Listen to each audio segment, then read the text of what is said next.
Tryndamere is getting dropped from the top lane OP tier, Akali is being pushed down the tier list for mid lane, while Ezreal finally makes his way out of the ADC C tier. And remember, if you're struggling to climb in League, SkillCapped is the only place that guarantees you'll climb at least 5 divisions while actively using our service. Otherwise, you can claim a full refund. We do this because our service really works, and this is the best time of the season to get in on SkillCapped, as we've just released tons of site-exclusive courses designed for you to power learn the most important concepts for climbing in League of Legends stupidly fast, compared to those who don't use SkillCapped. Join today for unlimited access to the world's most famously effective League of Legends guides, and remember, one subscription gives you access to all of our other games as well. So what are you waiting for? Click the link in the description below to stop wasting time being hard stuck and get the rank you actually want. And with that said, let's get into it. We're going to start off the video by covering all of the item and rune changes, and first up we have Void Staff. The majority of mid lane mages have gravitated towards Crypt Bloom when needing a magic pen purchase, so Riot's looking to boost Void Staff's strength, increasing the AP on the item from 80 to 90. AP assassins will definitely benefit from this buff the most, since they never liked building Crypt Bloom in the first place. Cyrilda's Grudge will have its armor pen buffed, going from 20 to 25%. Yorick will benefit from this change the most, since he can build Cyrilda as a second purchase, while there are a bunch of other champs who build Cyrildas later on in the game, like Ezreal, Kiana, Naafiri, Aatrox, Jace, and Kha'Zix, who will benefit as well. ADCs who like rushing static Shiv will become slightly stronger prior to purchasing the item, as Scout's Slingshot, which is a component to Shiv, will see its cost reduced from 900 to 800 gold. The total cost of Shiv, Fire Cannon, and Hurricane will be unchanged though. Build path of Scout's Slingshot is changing as well, with 2 daggers being the recipe now. These next 2 changes revolve around build path adjustments, and first up is Lord Dom's, as it's now going to build out of Noon Quiver instead of Cloak of Agility. Shiv will have its build path changed as well, with a pickaxe being added as a component. One of the biggest changes of the entire patch, which will negatively influence the strength of many champions, revolves around the first strike nerfs. The base gold on proc is being reduced from 15 to 10, while the damage amp is dropping from 8 to 7%. Syndra and Victor are 2 champs who had been running first strike the most in recent patches, and neither really have an alternative keystone to fall back on that had been performing equally to first strike, so they'll be losing a good chunk of power this patch. Someone like Gangplank, on the other hand, does have Grasp that actually performs better than first strike, so he won't mind the nerf as much. Same goes for Kha'Zix. Even though first strike has been very popular on him, Dark Harvest is a completely viable alternative that has even had a better win rate than first strike, so he should be just fine. The only other item or rune being nerfed for this patch is Noon Quiver, as Riot will be reducing its AD from 25 to 20. Not a change that really affects too many champs, as Noon Quiver only builds into Lord Dom's, Yuntal Wild Arrows, and Immortal Shield Bow, and most ADCs don't even build any of those items. We've had Tryndamere in our top lane OP tier for the past few patches now, and Riot's finally decided to issue some nerfs. The bonus AD that you get from Q is being lowered from 10 scaling to 30 to 5 scaling to 25. E damage is taking a hit as well, being reduced by 5 at all ranks. Losing 5 AD from Q is actually a pretty solid nerf, as it's 175 gold worth of stats just removed from Trin's kit. E is an ability that you can get down on a pretty short cooldown as well, so that 5 damage loss can add up over the course of an extended fight. We expect Tryndamere to lose a considerable amount of strength due to these nerfs, and we'll be dropping him down into the top lane A tier as a result. Riot has a plethora of changes planned for Aatrox, as they're mainly shifting around the healing in his kit. There are 2 base stat changes as well, with health regen growth going down, while armor growth is being increased. E healing is being changed from 18 scaling to 24% to a flat 16%. There will now be a bonus health ratio on the E healing though, as you'll get 0.9% per 100 bonus health. The more popular builds on Aatrox as of recent have consisted of lethality setups that offer no health at all, unless you pick up Edge of Night, so with this change, it's going to incentivize bruiser builds to make a comeback. Aatrox E has always got a boost in healing whenever his R is active, but that is being removed moving forward. To compensate, however, R healing is going up from 25 scaling to 45% to 50 scaling to 100%. So even with the bonus healing from E being removed, you are still going to have a ton of healing whenever you use Aatrox R, and especially if you're hitting your Q consistently. Even though Riot has these changes listed as adjustments in the patch notes, we wouldn't be surprised if they land net positive. We'll have to see how the meta builds evolve as a result of these adjustments, as in theory, Bruiser should become a much more viable option going forward. For Aatrox's tier list placement, we will be leaving him in A tier for now, as it's hard to say exactly how his strength will shift as a result of the changes, but we'll circle back for the mid-patch tier list and adjust him up or down if need be. So looking at the top lane tier list, with Tryndamere dropping out of the OP tier, we are going to be leaving Set as the only OP pick of the patch. Other than Set, there just aren't any top laners that really stand out as legitimate OP picks. Lots of really good S tier options right now, so there are a bunch of champions to choose from. Twisted Fate is being nerfed for this patch, and the changes will negatively influence his strength as a top laner, so we're pushing him down into the A tier. All in all though, a pretty light patch for top lane, so we can expect the meta to remain very similar to where it was in 14.11. 14.11. Riot ended up overshooting with the buffs they gave Master Yi in 14.11, so after one patch of Yi being in a good spot, they are nerfing him. Q bonus monster damage is being lowered from 75 scaling to 175 to 65 scaling to 165. W initial damage reduction is dropping from 90 to 70%. W cooldown is nerfed as well, going from 9 to 10 seconds. So definitely not the end of the world for Master Yi, but he will be losing his OP tier spot for 14.12 as we're moving him into the A tier. Rek'Sai has been one of the more consistently dominant junglers in recent patches, so Riot has a few nerfs lined up. Q attack speed will be lowered from 45 to 35%. W damage is being reduced as well, going from 50 scaling to 150 to 30 scaling to 130. So nerfs that directly impact the early game strength of Rek'Sai, which will see her lose a good amount of power for 14.12. We'll be dropping Rek'Sai out of the OP tier and moving her into S. Skarner continues to draw more nerfs, as Riot will be reducing his base health, going from 650 to 610. However, his health per level is up from 102 to 105, and this ends up being a nerf until level 15. The next change follows a similar course, as Skarner's passive damage will be lower early on in the game, but it is buffed in the very later stages. All in all, these are definitely net nerfs to Skarner, as you're going to be feeling the effects of the nerfs in every game, whereas the buffs will only come into play every so often. As a result, we will be adjusting Skarner's tier list placement, moving him from S into A tier.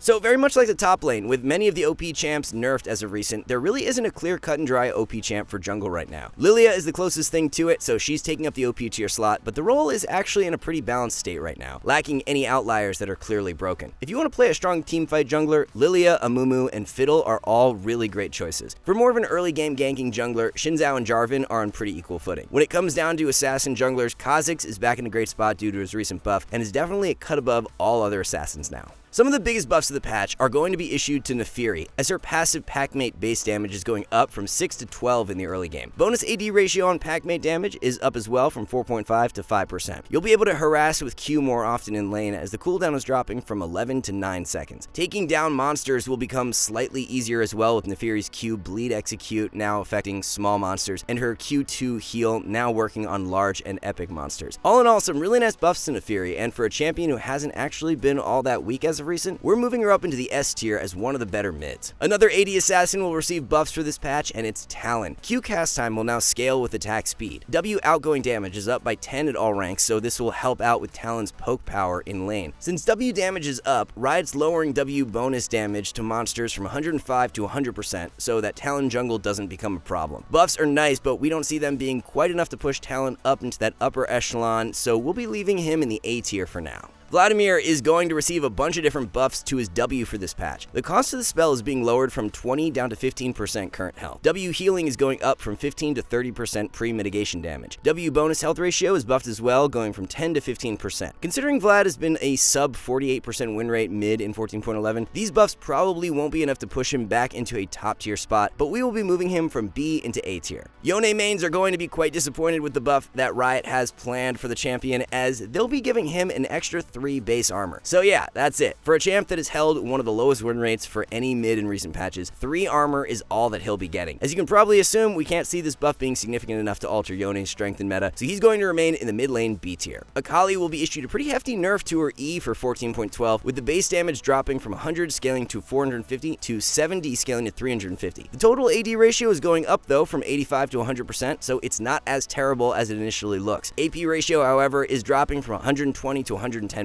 Definitely a net nerf to Akali, and we'll be dropping her down the mid lane tier list, moving her from S into A tier. Uxin has been excelling as one of the more OP mids in recent patches, so he's being hit with a couple of nerfs. Passive damage is being changed in a bit of an odd way, as it's now going to give you a boost in damage at level 6, 11, and 16, instead of scaling with each level. E damage is going down as the base is dropping by 10, and instead of a 17.5% bonus AD ratio, it's now going to scale off a 15% total AD ratio. Overall, these changes don't seem all that bad for Uxin, so we're only going to be adjusting him out of the OP tier and moving him into S. Riot's looking to combat the manaless Twisted Fate builds for next patch, as they're nerfing his W mana cost, as it's going from 30 to 50 at rank 1. Blue card mana restore is going up, however, from 50 to 70 at rank 1. So if you're just spamming out yellow and red cards in lane, you're definitely going to be running low on mana much faster next patch. AD growth is being adjusted, going from 3.3 to 2.5, so this definitely hurts AD Twisted Fate the most. The manaless core of Shurelya's into Lichbane lane likely becomes less prevalent in 14.12, as spamming out W in the early to mid game without the mana from Rod of Ages will be felt. All in all though, as long as you're rushing Rod of Ages, we can't see these nerfs altering TF's strength all that much, so we're only moving him down one tier, going from S into A. So if we have a look at how the mid lane tier list is shaping out, OP tier will be locked down by Brand and Vex. We had moved Lux up into OP tier last patch, but due to the first strike nerfs and a lot of Lux's power coming from the fact that she could abuse first strike super well, we're pushing her back down into S. So with both Lux and Uxin leaving the OP tier, it opens up a couple of spots, and we'll be filling one of them by moving Vex back up. A lot of Victor's strength over the past few patches has come from his immense synergy with first strike, so we're moving him out of the S tier as a result of the rune being nerfed. Syndra is another mid whose strength in meta has been heavily reliant on the power of first strike, so we're moving her down the tier list as well due to the rune changes. Champs like Vel'Koz and Xerath do have Comet to fall back on, so it's more of a toss-up as to whether or not they'll be losing a bunch of strength, so we won't be adjusting their tier list placement for the time being. After rotting in the basement as one of the weakest ADCs, we finally got some buffs for Ezreal. AD growth is being increased from 2.5 to 2.75. Q total AD ratio is going up from 1.3 to 1.4. Our damage is getting a boost as it will be increased at every single rank. So not buffs that are going to suddenly turn Ezreal into a top tier ADC, but they will be enough to push him out of the ADC C tier as we're moving him into B. Ashe had been the highest win rate ADC in 14.11, so she's going to be nerfed for this patch. Passive bonus damage is dropping from 120 to 110%. Nerf should be enough to bring Ashe more in line with the rest of the strong ADCs, so we'll be adjusting her from OP into S. Neela is being tossed a couple of base stat buffs for 14.12 as her health regen is going up from 4 to 6, while her armor growth is being increased from 4.2 to 4.5. Nothing too major here, so we won't be adjusting Neela's tier list placement as she will remain in the A tier. Riot doesn't want E max lethality Corki to be the most optimal way to play him, so they are issuing some adjustments to try and tackle that. Base AD is being lowered from 55 to 52, attack speed growth is going up by 0.5%, Q damage will see a boost going from 70 scaling to 250 to 70 scaling to 270. Q cooldown is dropping by 1 second at all ranks. Q AP ratio is going up from 0.7 to 1. E damage will be nerfed from 100 scaling to 300 to 100 scaling to 280. E shred is also going down from 12 scaling to 24 to 12 scaling to 20. E mana cost is going up from 50 scaling to 70 to 50 scaling to 90. So all in all, with Corki losing 3 base AD and his power being shifted away from his E and onto his Q, we don't see these being net positive. We definitely expect Corki to be weaker in 14.12 as E max was just a way more consistent way of playing Corki, and even though Q max is stronger, we don't see it being better than how strong E max was in 14.11. As a result, we're going to be dropping Corki down one tier, moving him from A into B tier. So for the ADC tier list, nothing too major in regards to the complete outlook on the meta for the role. Jhin and Jinx are going to remain top tier picks for another patch, as none of the changes in 14.12 negatively influence them. There are a few ADCs who have been running first strike, like Caitlyn, Sivir, Varus, and Miss Fortune, so we'll have to track how the nerfs affect their power level throughout the patch. Kate had been hanging on to an S tier spot by a thread in 14.11, so we're going to be moving her into A tier due to the first strike nerfs. Same thing with Miss Fortune, as she had been on the fence between A and B tier throughout the past patch, so we're shifting her down into B. Bot lane Brand had been gaining in popularity as of recent and is actually finding a ton of success in the role right now, so we're adding him to the tier list for 14.12, placing him in the S tier. A few enchanters will receive buffs for this patch, and first up is Karma. E shield is being increased from 80 scaling to 260 to 80 scaling to 280. Our bonus shield is going up as well from 50 scaling to 170 to 50 scaling to 200. E movement speed duration gets a nice boost going from 1.5 to 2 seconds. Now all things considered, other than the movement speed buff to E, the shield buffs don't actually come into play early on in lane. Since so much of Karma's solo Q strength lies in her ability to smash lane, we don't expect for these scaling buffs to actually matter all that much. It's harder to get levels on supports anyway, so a buff at rank 1 would have gone much further for Karma than this, especially considering you don't max your E out until second. So even with these buffs, we won't be moving Karma up the support tier list as she's being placed in the B tier. Yuumi is the other enchanter support who's going to be buffed, and there are 2 different changes. First one is to her E cooldown, as it's dropping from 12 scaling to 10 seconds to a flat 10 seconds at all ranks. Our heal per hit is going up as well from 25 scaling to 55 to 35 scaling to 65. Similar to Karma, Yuumi has been in a pretty terrible spot as of recent, so even with these buffs, we don't expect her to become a top tier support. We'll be leaving Yuumi in the support B tier for the time being. The only support being nerfed for 14.12 is Blitzcrank. Blitz will be losing some base health for this patch as it's dropping from 650 to 600. Now there is a revert of a nerf that Blitz received in 14.9 that will help to lessen the blow of the health nerf, with Blitz's passive shield duration going back up from 4 to 10 seconds. The 50 health loss is a solid blow to the early game strength of Blitz, which is where he wants to be most effective. As a result, we will be adjusting Blitz's tier list placement, moving him from S into A tier. So if we have a look at the support tier list, this is another pretty uneventful patch for the role, as the top tier picks from 14.11 will remain just that in 14.12. We moved Nami up into the OP tier during our 14.11 mid-patch update, as the buffs she got last patch have helped turn her into the best solo queue enchanter. There are lots of really strong melee supports to choose from right now, as Braum and Leona occupy OP tier slots, while Maokai, Nautilus, Thresh, Pyke, Poppy, and Rel are all really great S tier options. The nerfs to First Strike will negatively influence a few support champions, most notably Vel'Koz and Xerath, so we're going to be bumping both of them out of the S tier and into A. Vel and Xerath in the support role are more negatively impacted by the First Strike nerfs than mid lane, since they don't benefit as much from the percent damage gold from the rune due to lacking the same kind of gold income.